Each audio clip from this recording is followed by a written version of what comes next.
What's good? How we all Can you doing? can you hear us? Can you see us? Especially me. Forget Lenny right now. I'm not on board. Yes. Can you see Aladdin? Because I can't for some reason. My for him it's a black screen on my computer. Can you guys see him? Can you see my sexy face? Ah, yes. Can you hear? Yeah. Can't see. What the hell? Riverside doesn't like Yeah, me, you man. What can the see. fuck? Yes, both. Okay. Some people see you, some people don't. Are visible and audible. Okay. Nice. Cool. Killian. Awesome. Thank you guys Okay. for joining. Welcome to today's creators call. I am more than excited. Thank you also for Aladdin for rescheduling. Last week was No very problem. busy on my side, or this week was very busy, especially the next few days are very busy. Lots of projects to do, but nonetheless, we're gonna have a call today, which as we said, is going to be a bit more technical and a bit more in depth. And I do want to keep this habit. As we said, we will be restructuring the course a bit. We'll be the calls a bit. We'll try to up the quality and also up the just overall just have like a lot of different calls. One is going to be more technical, one is going to be more entertainment and mindset stuff. So we're just going to have try to have a lot of that diversity in there. And yeah, today's a bit more technical, as I said, because we did have some questions regarding some videos. And before we do that, I want to highlight that from next week on, I think, correct me if I'm wrong, we'll have a Blender in-depth Blender Yes. call every Wednesday. So you can make sure to join there. Jake is just going to host a call there. Going to be really sick. I think this is a really cool feature. I think a lot of people have been asking, waiting for it. So feel free to bring all your general Blender questions to that call next week, Wednesday, starting from there. And then every week, we'll record the call. You can bring any questions you have. So, in addition to these in depth calls that I'll do over my projects, you also have the chance to ask any general questions about Blender in those calls starting next week. Cool. All right. Um, that is it regards to updates. Let's start with also, I want to adjust this focus the camera brightness a bit like this. I think we have a video to talk about. I think Aladdin, you did a poll Yes. in the I, I I community. can go over it quickly. So I did a poll on the Indian community and the English community, and I posted three videos, guys, for you. One, the Lego Porsche one, because I know some people really loved it, and the Mazda one as well. People loved it as well. And another a third video, I forgot about it, and it was really tight. A lot of people want the Mazda, and a lot of people wanted the Lego. But eventually, the Mazda one has won. So Lenny is going through the Mazda video. So just in case, I am going to post a link here for that video, so Yes, you we guys can. can check it. Yes, we could also have a look at it together, maybe. I'm gonna try and share my screen here. Just a quick question to answer Bohemic for his question.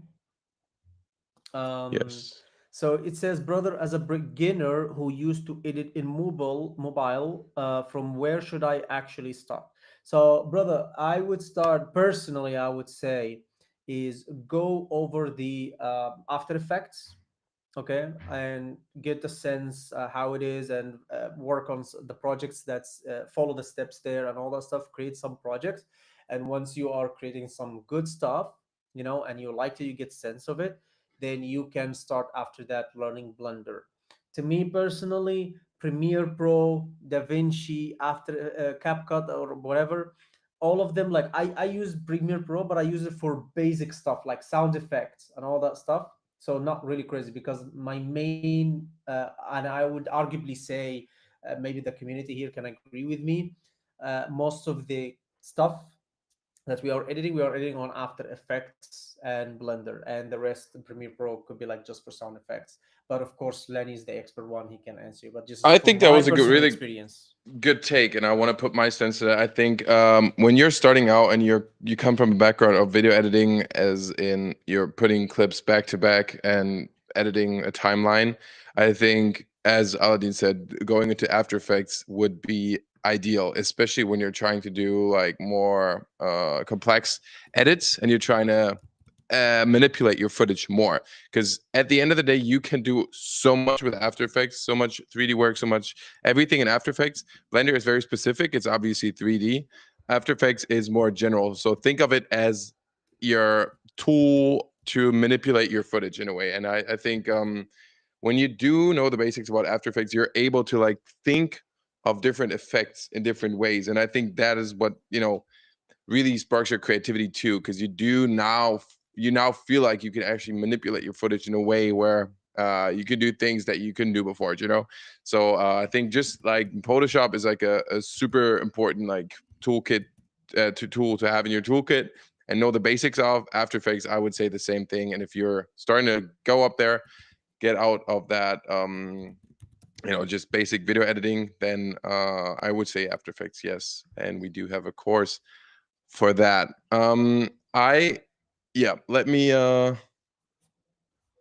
me play that video that I'll be breaking down for you guys. Screen. Let's see. Can I share? If I share this tab? Oops. Wait, I think I can even share it with sound. And then also feel free to ask any questions regarding anything technical. I usually try to avoid these questions in other calls, but today let's dive right in. Let's have every technical question, every nerdy stuff. I'll try to answer Bef- as much as possible. before you go, just a quick question from John. He said, "Can Yes. M1 Max support Blender or switch to M4 Max?" M1 Max can support Blender. I am actually working on M1 Max. When you have the money and you want to up your equipment, then I would probably say get the M4 Max. If you don't, the M1 Max will do a great job. This laptop that I have here, this MacBook, is M1 Max 16-inch, and I've had it for over 3 years now, and I still use it for Blender. Now I use my PC more often because it's more, it's just beefier. But yes, M1 Max will be able to handle, but I would probably say And that. add something quickly. So I would say my opinion wouldn't may just my 2 cents in it. I don't think wouldn't really matter that much. What mattered more is how much RAM you have in that computer. Hmm. So because when I got my laptop is M3 Pro, and it's pretty Yeah. good, but it's 16 gig around. I felt like, oh, it's gonna be great, it's gonna be amazing, which is already it is. But when I start going deep down into After Effects and Blender, and I saw it's like kind of a little bit lagging and all that shit, so I was like, oh Hmm. shit, I should have had 24 or 26 RAM or whatever those numbers, or even higher. Yeah. So I would say focus more on the RAM and over like as a priority, the RAM. That's the Yeah. most important thing. I'm not super technical with all these things, but I do know that especially for Blender and animations, not simulations and rendering, but especially for animations, like the single core performance of the MacBooks is the most important metric. So yeah, either way, whichever one you get, they are going to be able to handle Blender for most things. But yeah, obviously, if you have the money, go for the M4 Max, I would say. Okay, let's grab right in. Or do we have any other question for now? Um, just quickly, Bohemian said, "Can we get access to videos in English also? Because personally, I don't like the dubbed version. I think he's from the Indian community. Unfortunately, if you would like to go to the English version, then you'll have to join the English community. Yes. So yeah." And John said, "What computer Lenny's use? I believe it's MacBook I M1 Max, right?" Yes, the MacBook that I use is the M1 Max, and my specs for my PC that I have here, I have a big tower. I have dude, I don't, it's a NVIDIA GeForce A5000, I think, and then an AMD Ryzen 9, and I think I have 94 gigabytes of RAM or 96. I don't know what the, yeah, I Okay. think that is. Killian is asking, oh, you already got the questions already before even we start the whole thing. Damn. For the same or less price, is there any best option in BC for Blender, After Effects, and Resolve?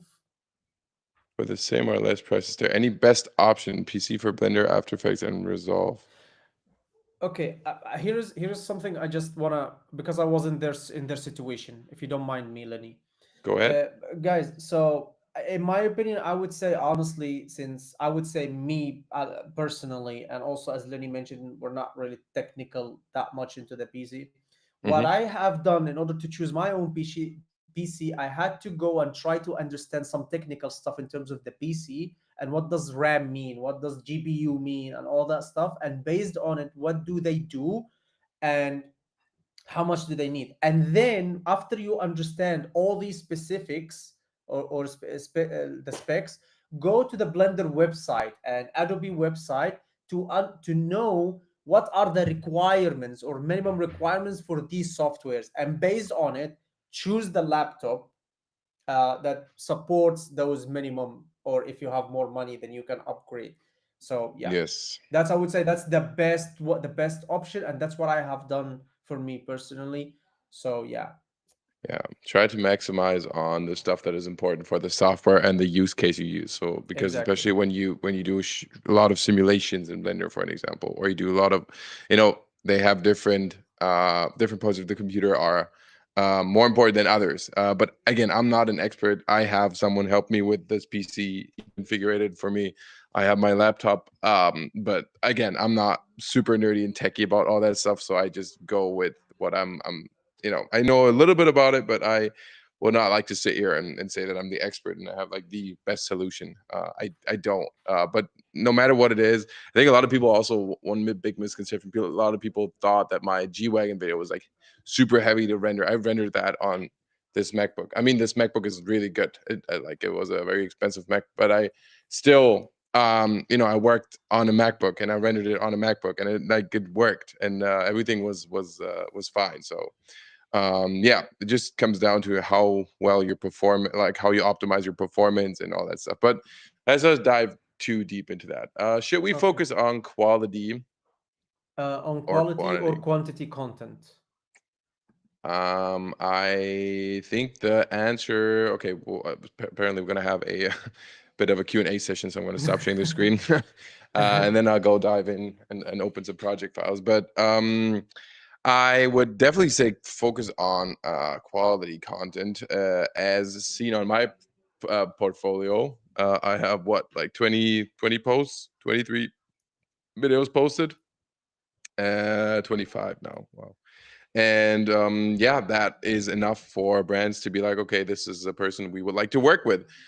Also, one cool thing about being able to focus on quality and not quantity and still getting good results and good performance is that your videos are a lot more special. You'll be able to justify prices a lot better, I think, since you are very picky with your posts, you are very picky with your collaborations. That's what I do.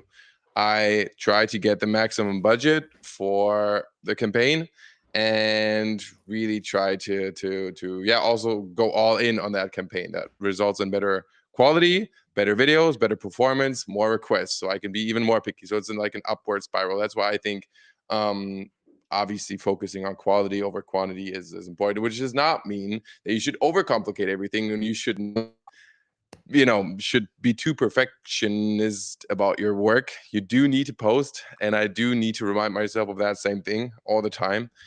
But yeah, quality over quantity. I always felt that way, and it always worked for me. So And of course, always try to shoot for both quality and yes, quantity at the same time. But please yes, do not misinterpret what Lenny said. That does not mean you should be so perfectionist and like, oh, I don't know, I'm not sure, whatever. No, yeah, post, do your best, because at your current stage, probably if it's a shitty video, then this is your best. And yeah, after that, with time, you are going to improve. That's why this community is here, yeah. to post the stuff, post your shitty stuff, and then we come, like Lenny or me or anyone in the community, give you feedbacks, and especially like in these calls, so next time you take that feedback and try to improve, and then it comes from a bad video, a shitty video, to an amazing video. Hmm. So don't overcomplicate this, please, and do not misinterpret what Lenny said, because what he said absolutely makes sense. Okay. Yes. Bohemic has another question. I think you need to answer that. But like Lenny said, we will have access to videos in English when he launched Motion Creators India. Yes, Motion Creators India. The reason we launched Motion Creators India, and I want to make this really clear so that there's no misconception. We do want people from other countries, and Motion Creators India is not going to be the last dubbing version of the course that we'll have.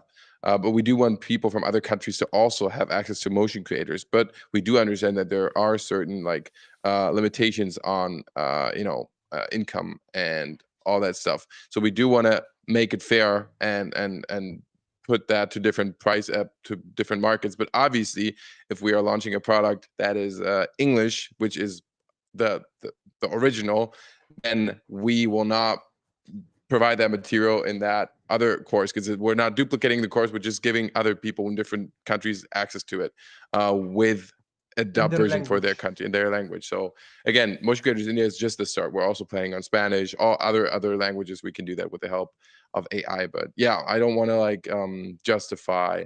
I think it's clear why we do this. I hope that everybody understands. And the reason we're doing this is simply because we want to give more people the chance to join, but also we want to keep it fair for everybody. So please do understand that obviously we'll not share the English material or the same material that is here to there just for a different price. It's just that doesn't work that way. It's just not fair. Thank you for So clarification. yeah. Thank you, bro. Okay, Alex, I started the camera lens course yesterday, and today I noticed that the course models are now set to level 3. Was this update made today? I didn't see any prior announcement and just wanted to check. No, you should be able to see it. Can we please write that down and check it, Aladdin? Absolutely. I am going to send it to you on Slack quickly. So, just as Oh, a reminder for you and me. yes, thank you. Okay. Blah, So, blah. I thank you, wish. Alex. Aknish, bro, if the launches Yeah, in English that's or English That's okay. I wish only. that's true and it happened. Hindi version is okay. Echo version better. Okay, it won't be any difference. It makes it in English, so it makes sense.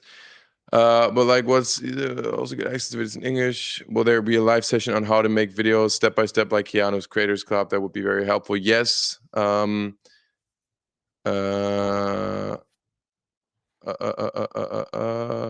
okay, let's start diving in. So I do want to go into some breakdowns now, and would save the Q&A for maybe later, or just feel free to answer any question, ask any questions. But I do want to maybe try to give like a rough understanding of how I created this video that we were talking about. Do you see my screen? No, you don't. You cannot No, see I it yet. don't. Not yet. Let me show it here. Chrome tab, Instagram. Here we go. And we see this, right? Yes, I can hear it. You can also hear the sound.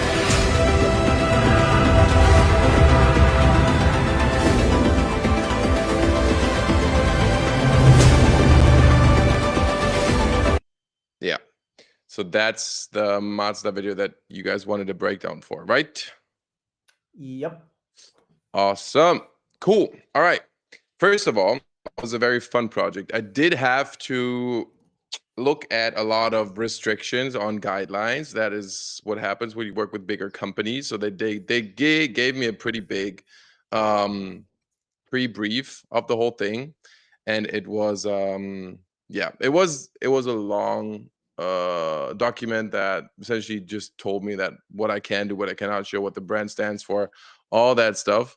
And I had to obviously uh, match the video quality for it. The main thing was that they wanted something a bit more smooth, a bit more, less dynamic, or dynamic, but not like crazy. Because when you look at some of my other videos, they were like, okay, we do understand that this performs well. This does not really feel like Mazda. So we do want to have something that feels a bit more smooth, which in my mind all instantly meant, okay, we do need to make sure that the camera animations are very smooth here. We do want to have it a smooth feel. I personally would have preferred to put in a bit more, crazy angles and stuff, but I think it still turned out pretty cool. Would you say this is the hardest part on this project, that you are The limited? I Or what was the think harder part in this project? I honestly feel like coming up with a a story that felt like Mazda, but still felt like me was like the toughest thing. But also, I love that because it challenges me to create something out of my original, not like normal stuff that I do, right? Mhm. And I love working with restrictions, especially when they challenge me to do something. So I don't think this was like an issue, but it was definitely a challenge, I would say. And Mhm. as we speak, I'm trying to open up the project files for the video. Blender. Okay, let's dive right in. So I do want to point out real quick before I share anything here. I did have a few other people help me with this project because as you can tell in the beginning, we do have some match move happening here where the this is obviously CG, but this is real footage. So the way we shot this was we just basically put the camera on a gimbal, and I will release a full on tutorial for this, but because we also filmed a lot of BTS on set, and I want to show you still what the project file looks like. Okay. Um, so the way we set this up, we had a block out of the scene. I'm just going to start right in, and I'll feel free to just interrupt me if there's any questions coming up, if Okay. anything is not working technical, but I just don't see the chat or anything now. So yeah, the way we set this up is, first of all, we matched the camera's movement. So when I try to, let me just real quick hide the car. I don't know which collection it is, bro. It's been a while since I opened this project file. Wait, it's probably this one. There we go. So the first thing we did was we matched the camera's movement. We tracked it basically. When you look at the camera here, it moves, right? So the camera footage was like this, and we orbited around, and this is perfectly tracked now. If I hide this one, you can see, and yeah, I don't have the background images enabled now. Let me see if I can do that real quick. Wait. You can see it now? Yeah. Perfect. So as you can see, we did rebuild the geometry for the buildings. And the reason we're doing this is just because it's way easier to get a sense of the scene. And if I enable the background image, you can see here, we have like simple geometry for the buildings. And that is so that I can actually know where we are in space and where where the pieces should fly and where they should assemble, and that was really helpful. So having a clean track in place here was like, yeah, pretty much the foundation to making this whole thing work. So you can see here, like we have pretty good geometry in 3D. I think that by itself is so satisfying to like have the footage and then have your CG scene be built from that. After I did that, I imported the car model, and here's where the fun begins, because I did need to know where I was walking. Because right now, what we have here is basically just a camera with no reference of where I am in that space, right? So you can see here the camera is moving, but obviously I am not in 3D. So as I get out of the car, we have everything in place except for me. But what I do need to know is, where am I in 3D space? And the cool thing, the hack, I think, that makes this whole thing work so much better, is I imported a plane, and um I roughly matched the plane's position to be where I am in the shot. Wait, let me just pull this up. Actually, I used the cube first. So I used the cube, and I put the cube to be roughly my height, which is I think this is now a bit shorter, but should be roughly 190. This is how tall I am in real life. And I just put it into 3D space. And when I enable that background plane again, you can see, as the camera is rotating around, for some reason my mouse, I don't know why it's doing this weird thing. And as I get out here, you can see now, from here on, I keyframed this cube to start from here, and I just animated it to follow roughly where I'm going, right? And that you can see now, like we just have a cube moving through space, but it basically does, it gives me a sense of like where I move in 3D space, right? So as I move here and the car assembles around me, we have this cube walking walking in this empty space, and this is supposed to be me. And this was more than enough for me to know where the pieces should move and where they should fly. And yeah, then I'll go over how I did that with the plane and the rotoscope. But yeah, just for now, I'll give me a quick feedback because I do talk a lot now, and I don't know how detailed I should go into this. Just if you guys want to have more of a detailed rundown or just an overview of what's happening, because obviously this is very technical. Just give me a quick feedback, guys. What do you guys feel like we should do? Should we just go over it, look at the other scenes, talk about how we pulled together the animation? Should we go into some more technical stuff? What do you guys feel like? I think, in my opinion, yes, because it's a That was technical a video. yes. Yes, me, But Aladdin. yeah. But there's like a that was a two-sided question. So Oh, either we sorry. do this, either we My do more of fault. a breakdown and showcase the other scenes more, or we do this very detailed. Oh, Do do we get some feedback? I see. Like it says, Jesus, is this possible for one people to be done? How long it takes to finish the post production on the Blender part makes very sense. What you are saying, the transition um, from real to 3D Hmm. when starting the drive. Agnes says, yes, please. Okay, let's just keep running. I'll Yeah. just try to keep the pace. If I'm too quick, if I'm too slow, just let me know. Okay. Okay. So yes, first of all, the question is yes, it is doable for one person. I did bring some other people on it just because I am very limited on time and work on different projects at the same time. But I have, for an example, I had people create this camera track for me and the geometry here. But then I brought everything into here, and I brought this cube into here as a placeholder, and then I just started. Honestly, this was like a pretty repetitive task, but is basically, yeah, kind of what it is. So the car is already separated, right? They sent me the car model, which I am so not allowed to share. I should sign a big NDA. But you can see here, like the car is separated into different pieces, and I tried to clean it up and only focus on the pieces that are very much visible. So what I did here is I basically just, you can see this is like super basic animation. Like there's a 3 keyframes happening where the pieces just assemble. For example, this one, it's just moving from here back to here and it's rotating. So the way I did this is obviously I just set a keyframe at the end where I wanted the piece to meet. This is the base position. So I set a keyframe here, boom. And then I essentially just move that piece, to be somewhere where I wanted it to be, to just fly away. And I animated it backwards. So they all just fall, or just fly in place.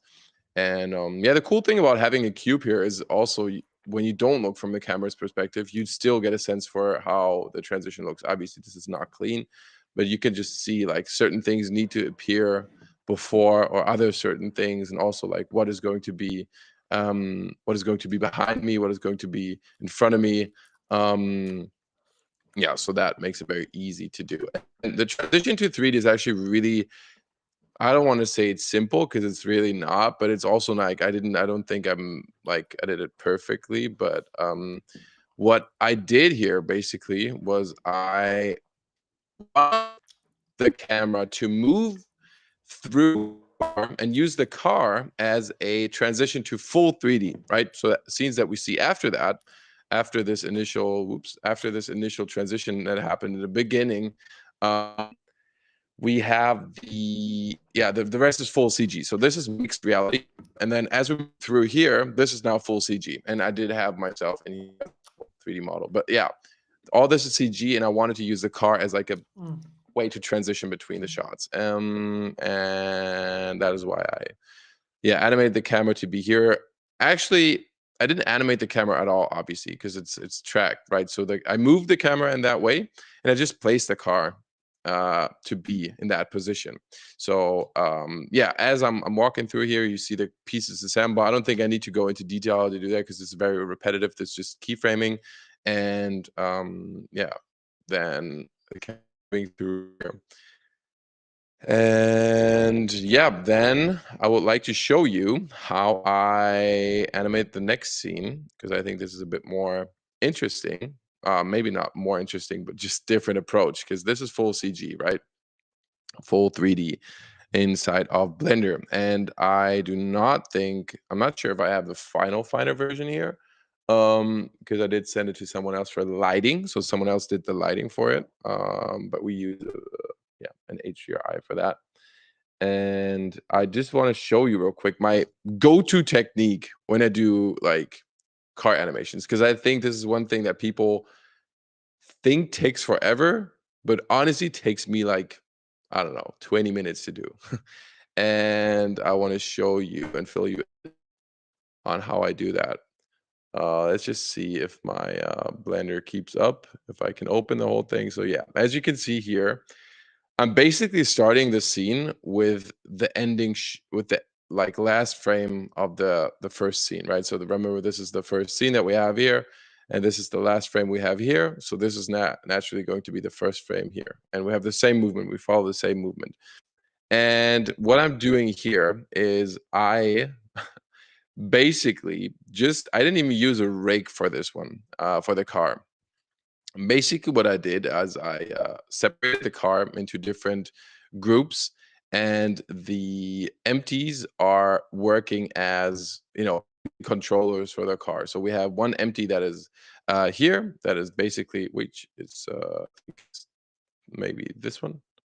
Yeah, there's one empty that's basically just controlling the whole movement of the car. So I'm like animating like this. It's just a straight movement. It's just a straight line that the car moves through, and then the rest is just basic basic wheel animation. So what I'm not doing, how I start this animation, is I start with the camera first. And the cool thing about the technique that I'm about to show you is it like when you're having a straight line and a straight when the car is being animated in that straight line, then it's super easy to just do the car animation after. Because what I'm doing is, if you look at the camera, I basically do a circle, and I've said that before what I do, but I basically create a circle that is the one that you can see. Wait, let me go out a bit. Oops, something is working here. So I basically have this circle, and this circle is parented, as you can see. Oops. Okay, here we go. So this circle has a camera parented to it, and this is the technique I've already shown in the Lego video. So you can see here we have a camera that's down here, and the camera is parented to that circle. So as I am rotating that circle, the camera will rotate around that circle. And that makes it so that I can precisely animate where I want the camera to be, and also makes the circle always stay in the center. And especially when you're doing like orbit movements like this, it's very useful, and it makes your life so much easier. And what I'm doing then is I'm basically just parenting the circle to the body of the car, meaning the as the car moves, I hope that as the car moves, um, this is the controller for the car, right? This is what controls the car, and the drive control is also the parent of the cam control. So the camera here is parented to that drive here. So when I move the camera, for an example here, and I move the drive, you can see the camera moves with the drive. Makes sense. So what that allows me to do is, even if I don't have the drive animated, I can still do the camera animation first, and then have it be, just animate the drive after, and the camera will just stay where it is. And one other cool thing about this circle technique is I can precisely move the camera circle, which is this one, to where I want it to be. So I can go super close to here, for an example. And as you know, with this scene, the camera is supposed to go through the grill. And that would be very hard to do, or very tricky and like finicky to do with a manual camera. But if we have this place and we can animate the circle and have the circle end up exactly at that point, because it's only just, the circle has one single uh one single center point, which is this one. And if we put this center point to be right at the logo, you can see here the circle is basically right at the logo, right? So whatever I do to the camera will always be focused on the logo. So if I now move the camera just straight forward, it will go super close to the logo, right? And even if I animate the circle and animate the camera, like nothing will change to that center point. So even if I go here, like it's just super smooth. And I think you can see the difference here if you're like, if you were to animate by paths, for an example, or by just manual camera work, it just wouldn't have the same effect. You wouldn't get that perfect center point. And that's why I do this circle animation technique for, honestly, 90% of my animations. Like I use that for every single car animation that I do. It's so useful, and it always lets you animate it in such a fast. So yeah, just it works super fast for me, and I'm like very used to it. And also, like, yeah, these camera animations, I can tell you right now, this camera animation, for an example, if I do a camera animation like this together with the drink, would probably not take me longer than, I don't know, 20 minutes to do, which is crazy, because essentially what was missing after I've done this with this scene is basically just adding a city into the scene. And let me try and see if I can enable this here. I basically just put a city. This is not the final one, but just as a placeholder, I used a add-on that you can download from the internet. It's called City Generator plugin.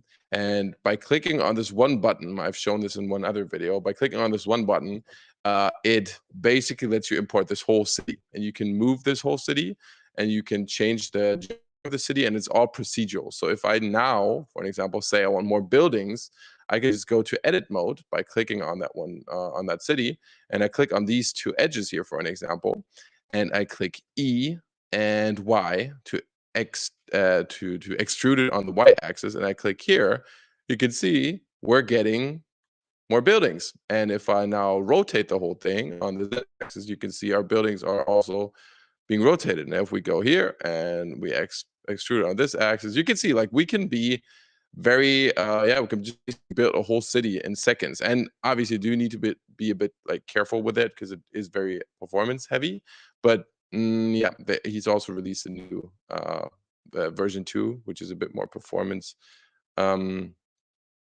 efficient. But yeah, you can see, like, this is basically the whole setup. This whole scene to animate, plus putting the rough geometry of the city in place, I don't think took me longer than 3 hours to do, which, if you think about it, yeah, is very cool, I think. So yes, this is definitely doable as a one-man army, I would say. Give me some feedback, Alinia. How are we doing chat? Are we getting some questions? I cannot see stuff really.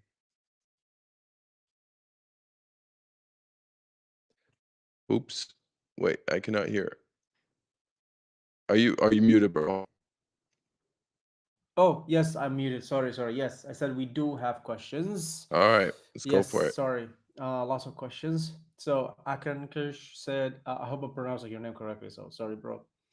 How much brands like Mazda pay the creators, and on what basis, bro? Like followers count, I feel doesn't matter, as they see the engagement with all our reels than just followers. But how do you charge the company? I am not going to name or say how much I got for this one, but what I can tell you is that they pay good money if you pitch them the right things. These companies have money. If a company like Mazda, which is, I mean, it's a big car brand, so they naturally have money.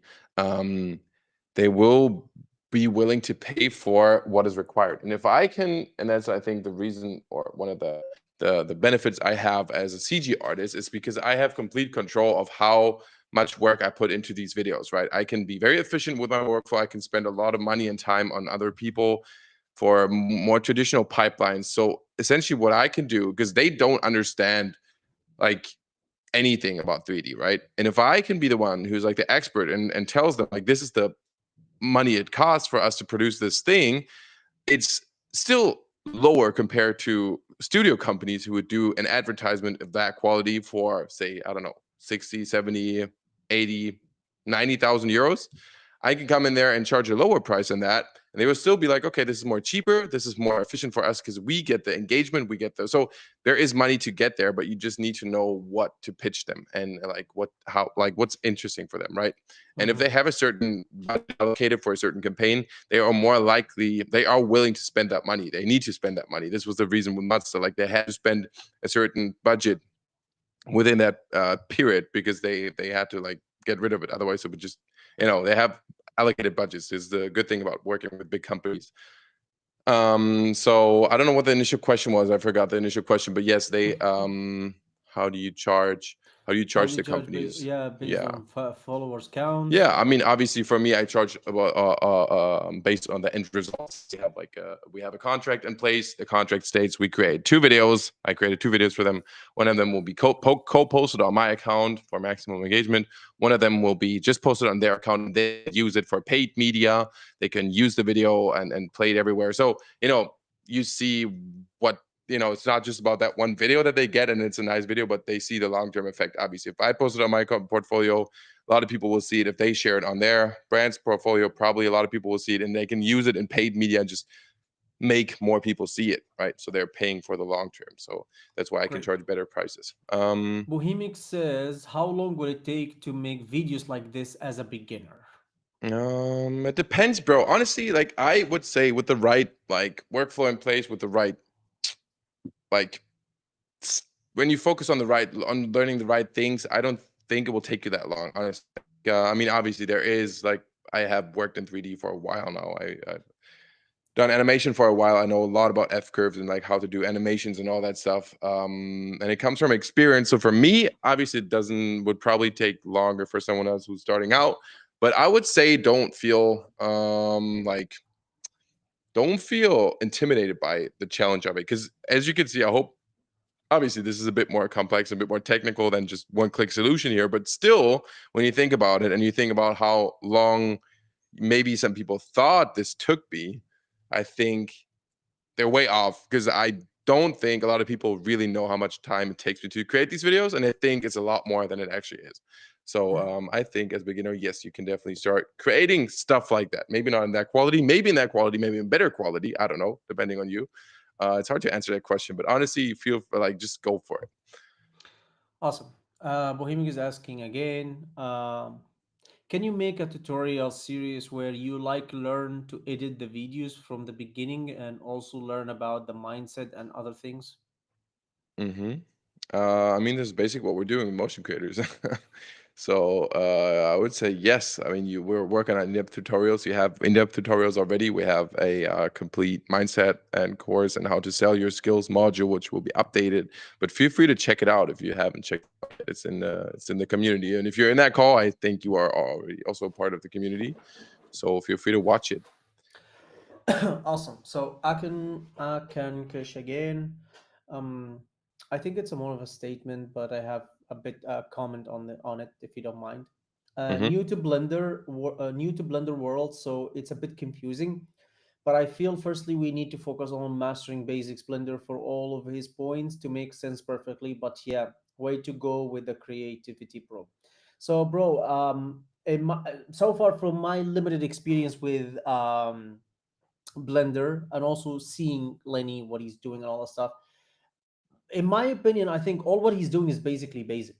Like if you nail the basics, what I mean the basics itself of the software and all that stuff, because I remember you have mentioned that, Lenny, and correct me if I'm wrong. One of the videos is basically like you he did not master it from the get-go. All what he needed to do just like 20% of the software to nail the 80 or 90% of the result that he want.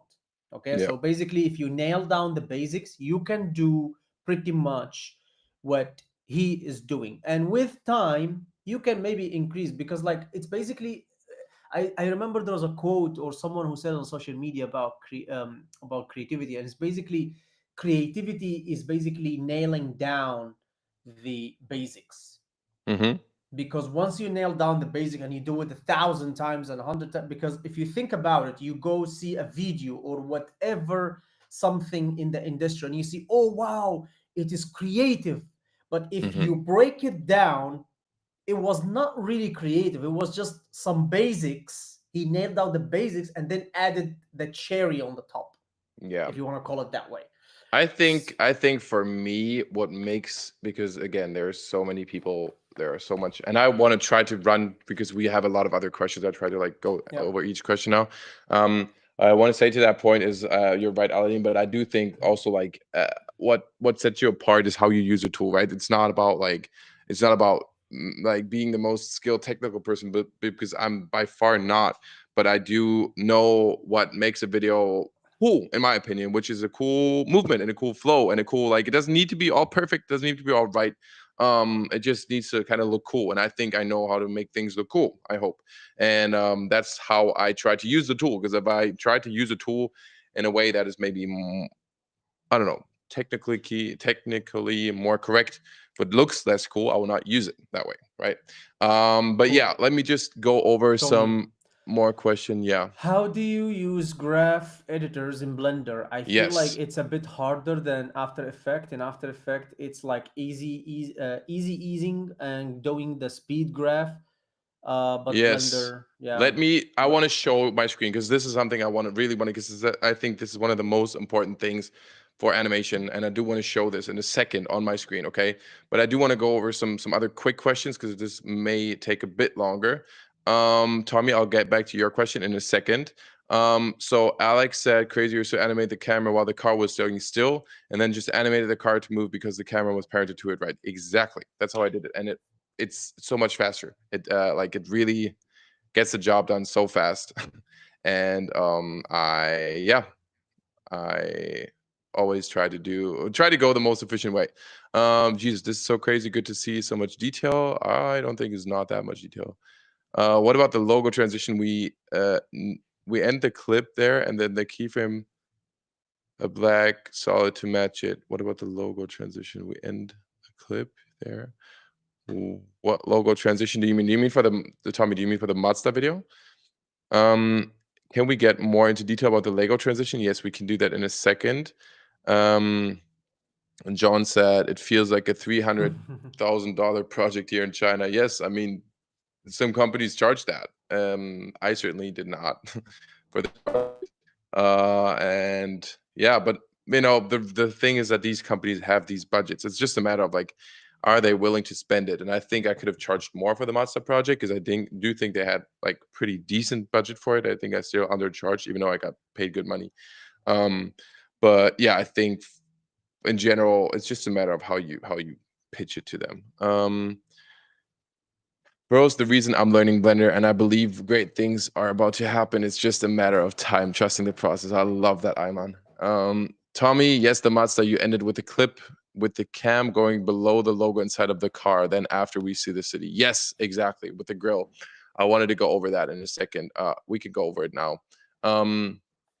So how I did that, and then I want to show some stuff about F curves, because I do think this is a bit more general, and I do want to open up a new project to showcase this.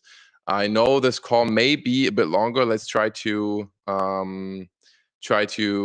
like maybe go half an hour longer than originally planned, Alien, just so you can kind of like keep an eye on the time. But I think there's a lot to talk about here. So you can see the camera's going through the grill like so. And I knew that I wanted to like match it with are you sharing the uh screen or not? I'm not sharing the screen. No, Ah, shit. okay. Okay, no. Let me do that real quick. Oops.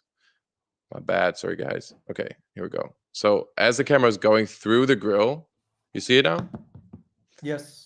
Okay, so the camera is going through the grill, and I knew I wanted to like match that movement and that momentum that the camera has here. And I was like, okay, what can we do to match this perspective, and what, you know, elements? I knew I wanted to transition to a city, and I was like, okay, the movement needs to be right. We need to have like the ground floor needs to be here, meaning the camera will need to be upside down. And let me open up the city shot. because I do think this is very interesting how I did that. It's also pretty messy. Let me tell you that.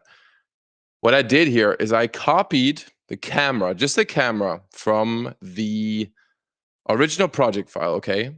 And you can look at this screen here. This is the animation for it. This is how it looks. It's like going through here, and then we have this rotation happening, and then we have this here. And it's also done with the city generator plugin.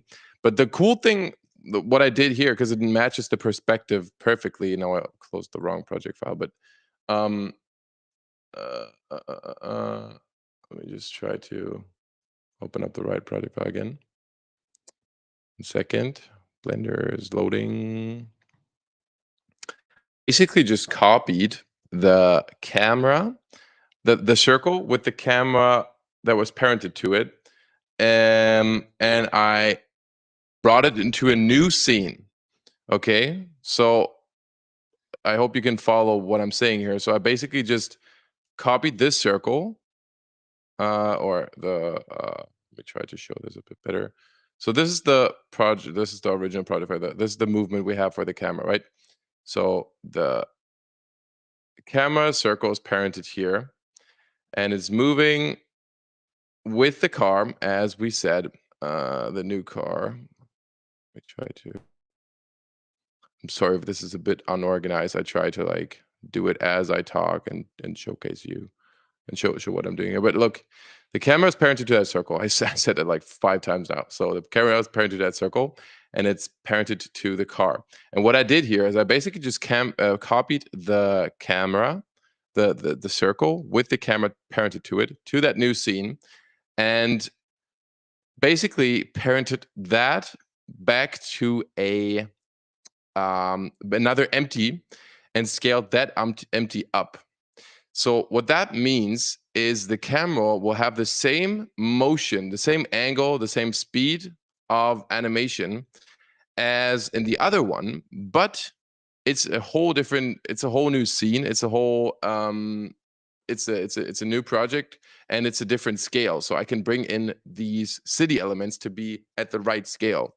So basically, it's the same camera animation as in the scene before, but it's scaled up immensely with this parented empty object here. You can see here, I use it, I place it, and now the camera is just basically just like, going bigger and smaller, but it's the same motion. Like I can scale it down, but it's the same motion. So that I think was the main thing, and obviously it makes it a lot more dynamic that way, because I can basically do anything in this scene without changing any of the animation before. So I hope that makes sense, but I try to always think of things in different scenes to just to keep the workflow organized, and then I try to find a bridge between the two scenes, because at the end of the day you want it to look like one shot, but you do need different scenes for different lighting setups and all that stuff. And then yeah, sometimes it's useful to just copy the the animated camera from that one scene to the new scene, but it's the same motion. And because it's CG and it's 3D, you can just basically, the frames are going to be 1-to-1, and the motion is going to be 1-to-1, so you can and put it all together. Man, I am now realizing there's a lot to talk about here. I'm just gonna try to go over everything a bit. um yeah, does that kind of make sense for you guys? Because I try to like show it.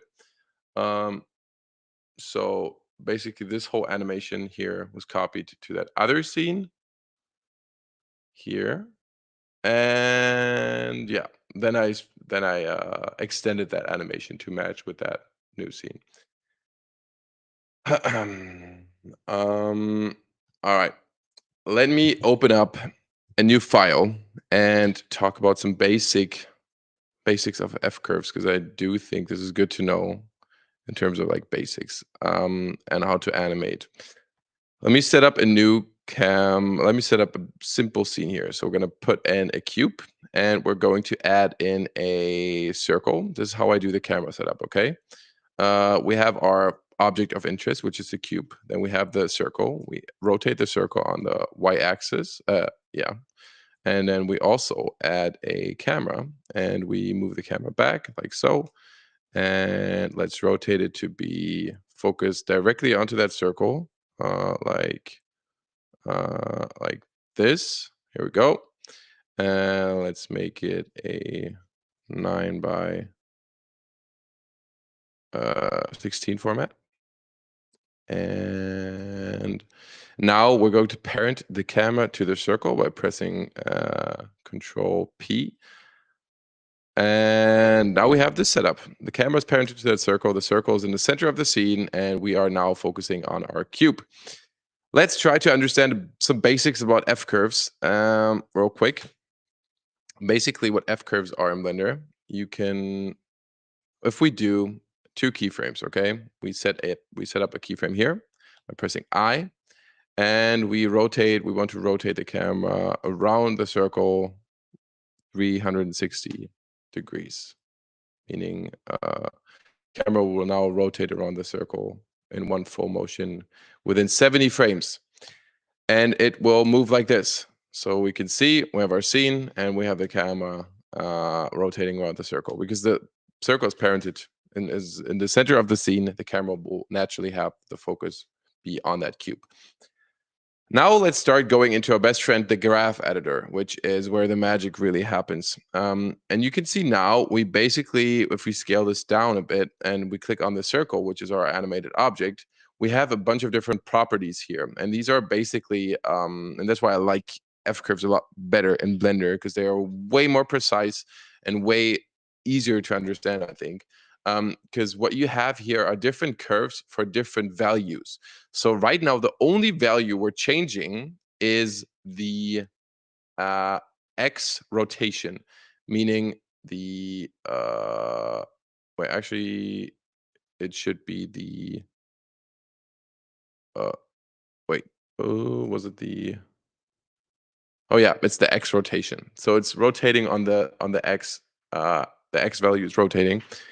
And we have this curve here. And if I change the curve, I think you know this if you have like a rough understanding for F-curves. If I change the curve, we can basically change the movement of the whole thing. The end frame and the beginning frame and the end frame will be the same. If I change anything in the curve here, will not affect the beginning or the end frame. This will stay the same. But if I change some stuff in the curve, you can see the movement will naturally be a lot different. You can see now. Now it's a bit more like, it starts very slow, becomes fast, and slow again. And I think, yeah, if you just play around with it a bit, you will get a sense for how the difference, like what makes the difference here. We can also make it go like this, and it's like fast, slow, it slows down. But yeah, essentially what F-curves mean, you can affect the whole like movement of your animation, the whole motion. And I like to play around with F-curves. Usually what I try to do is when I have a bunch of like F-curves here. For an example, let me go into this setup of this camera here, okay? There's a circle. And we go into the graph editor. Usually what I try to do when I look at my F-curves, I try to, this is like a rule of thumb, but I try to have the curves look as smooth as possible. If I see like a tiny bump somewhere in a curve, a big bump, or like some values that are going like this and like just look a bit off, there is probably something in that motion that is just not right. And sometimes that happens if we're doing camera animation here, if we have too many keyframes. If we set a keyframe here for that camera, and we set up, let me just real quick. We set up a keyframe here, and we set up another keyframe here, and this whole thing, it all just gets, it all just gets messed up, and we have like weird things happening like this, for an example. Like it just, you could see the difference here, right? So rule of thumb is try to have as less keyframes as like possible, or as least keyframes as possible.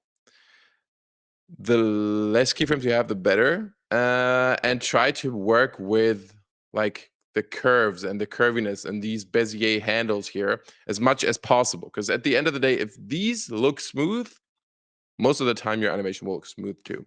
It's a whole different topic by itself, and I would love to go a bit more into detail. But essentially, what you can do is you have a curve for every single value that you change, and depending on what value you're changing, if it's the rotation, if it's the position, the curves will be thicker and thinner and smaller because the values are changing in different ways. But look at one for an example. It's like this is the location, and you can see it's pretty smooth. Like it's a very smooth motion. It goes like this.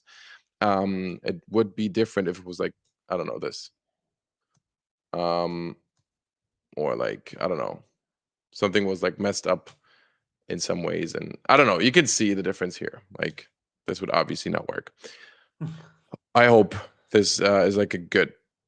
Uh, it gives you like a rough idea. Basically, try to remember. Look at your curves. If they look a bit off, you might want to go into them. Try deleting some keyframes. Try to smooth them out a lot. I think just visually looking at your curves, even without 100% knowing what they're doing, just trying to make them look smooth will probably help you a lot in animating. So yeah, and then if you get better understanding, it'll be easier. Okay, We have some questions. yes, go for it. Okay, let me just show it. Alex, Yes. about the grill transition. So the next camera starts exactly where the previous one ends, and they follow basically the same movement. Is there a transition between them doing done using a mask in After Effects, like blending through the city? Yes. I'm opening After Effects as we speak, so I think it's going to be a lot easier for you to understand when you see, sorry, when you see the actual how I brought it together, because right now it's just two different scenes, and I can show you what the whole thing looks like in After Effects in a second. Um, but meanwhile, if we have another question, hit me. Is there a way to copy if curves from the from one object to another? Yes, there you can basically just go in and copy the keyframes. Um, Keep in mind though that it will only copy the keyframes that are actually keyframed, right? So if you put a keyframe there, but you don't have the value for location as a keyframe, it will not copy that. Um, but yes, you can copy the keyframes from one to another super easily by Okay, Command this Shift. is a compliment from John to you. Why Germany are so good at doing these cool stuff? Like, yeah, no, these videos looks very cool, but so complex to do. uh, They are, I don't want to say they're not complex, but think you think they're more complex than they are, actually. mhm. But thank you, Ag though. Akankish says, "Bro, can you talk about how you come with these ideas in the first place? Like, how much time do you spend in ideation, or like the concept of how the video needs to turn out, hmm etc." That could be a good topic Um, for the next I think creators so, yeah. call. I think we can go over that and maybe in the next call.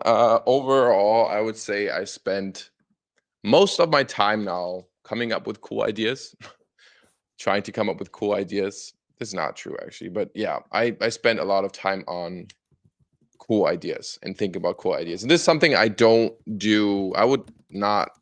I'll probably be lying if I said that I was like sitting here all day thinking about cool ideas, but I do think about it constantly. And this is something I cannot help. Like if I'm in the shower, I think about it. If I go to sleep, I think about like some stuff. Like my fucking mind is programmed to like think of these things all the time. This is why for me it doesn't feel like I'm thinking about it a lot or like I come up with a concept like this, but I do think about it in my everyday life, like all the time. And that I think, yeah, I don't know, it's like a natural thing. But also, let's have another chat about like concepting and ideation. It's gonna be next week for the next Yes, topic for the creators call. Okay, yes. I want Alex to is asked. show this Okay, transition real quick, and then we'll go over the question of Alex. This is the transition, what it looks like in After Effects. You can see here. Basically, what I did here is I think this will help if I just unhide or like hide different things. Basically, what I did here was you can see this is the original clip, right? This is the original render without the city in place. And basically what I did here is if I just enable this here, I have a mask for just the grill, right? This is a transparent mask of just the grill. And I did that by using a Cryptomatte. And this is something I can maybe share a tutorial with you guys too. But I basically used a Cryptomatte and just selected this part of the grill and use it as a Luma mask for the clip below. So if I unhide this now and it's a no mask, this is the original clip. And now I used this Luma mask that I created here as our mask for our original footage. So you can see here now, we have this thing as a transparent layer. And underneath, we'll just put the city. This is the original footage of just the city. And I also animated some Luma color, lumetri color over it. So basically it becomes darker or brighter. And then I just put the whole thing on top. And because it's the same motion, it works pretty well. And it helps that it's also very dark. So we're not seeing some imperfection. But I think the whole transition looks pretty smooth that way, right? So we have like this and then, yeah. Yeah. Alex is asking, is there a shortcut in Blender like F9 and After Effects, easy ease to quickly smooth keyframes in the graph editor timeline? There is a I would say there is a way. Yes, there is a way. There is a way to make your keyframes be easy ease. The thing is with easy ease is basically just a it's not really a term. It's more of a so naturally when you just do keyframes, they will be easy eased in Blender. So if you, I mean, depending on your settings, but if I just place keyframes here, they will have this natural Bezier bending, which means they're starting slower and they're, ending slower. So they're starting slow, as you can see here, the motion. It's starting slow, it's starting slow like so, and it becomes faster and it becomes slower. And this is basically easy ease, what you mean in After Effects. But you can also go in, and if that's not the case, you select both keyframes and you right click on them and you say interpolation mode. And linear is just means that now there is no handles here, no Bezier handles. They're all linear. So it starts in the same speed and it ends in the same speed. It has the same speed all around. And same thing if that was like the other way around, we could just right click interpolation mode, Bezier, and we do this. I don't like to go with these like presets. I like to make them more custom. Yeah. I usually start with like a linear motion first and then make it like I don't know, like a smooth fade out. So it starts fast and then, ends up slower or something. Yeah. Okay, cool. Hope that helps. Yes. Let's go some more questions. I Yeah, think okay. Oh my God, I was muted. Sorry. yeah. Bro, Akansh has a question, bro. I go by Voyage a Filmmaker on Instagram. Would love your feedback on my account on how I can improve. If it's not possible right now, would highly appreciate it.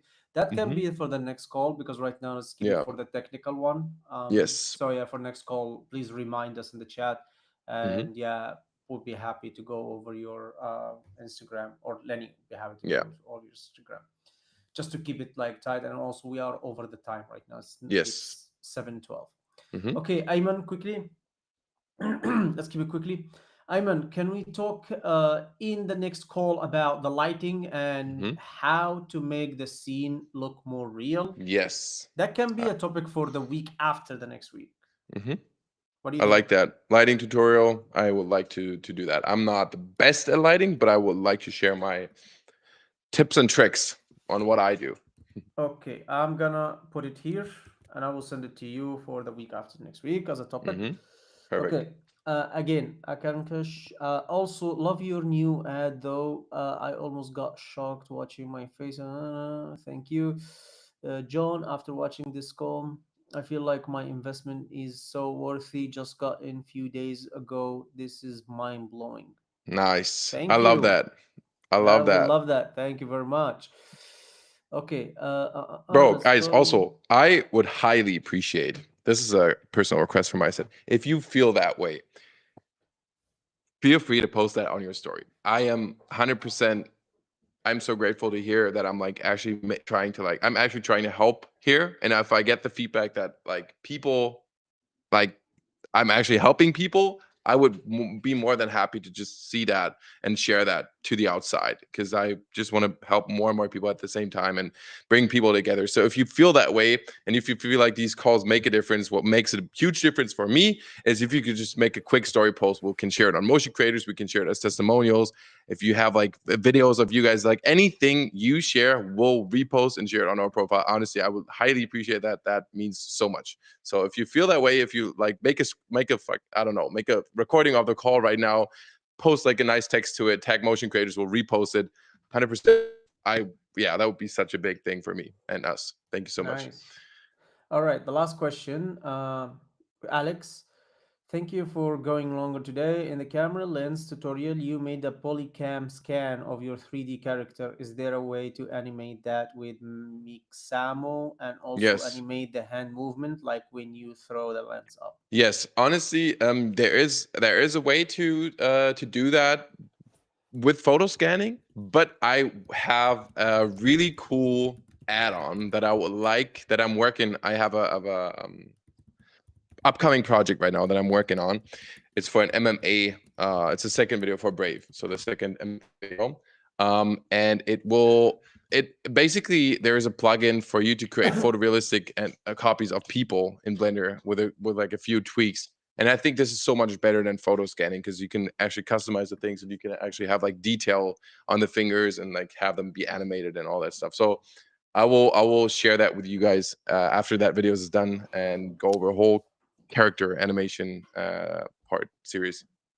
So Awesome. yeah, Okay, this is the last question. All right, guys.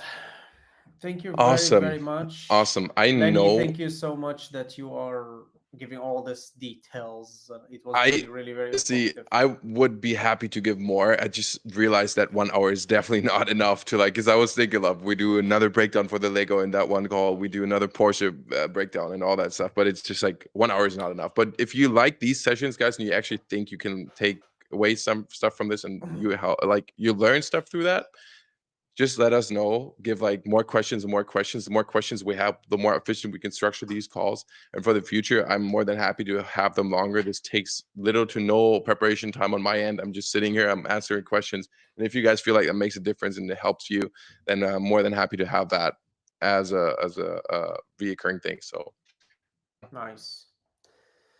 Thank you so much again, guys. And we really do appreciate you. And see you next Creators Call. Yes, sir. All right. Thank you guys. And also, again, please, if you tag us in the story, I would highly appreciate that. Share like some love out there. Show people that you enjoyed it if you do.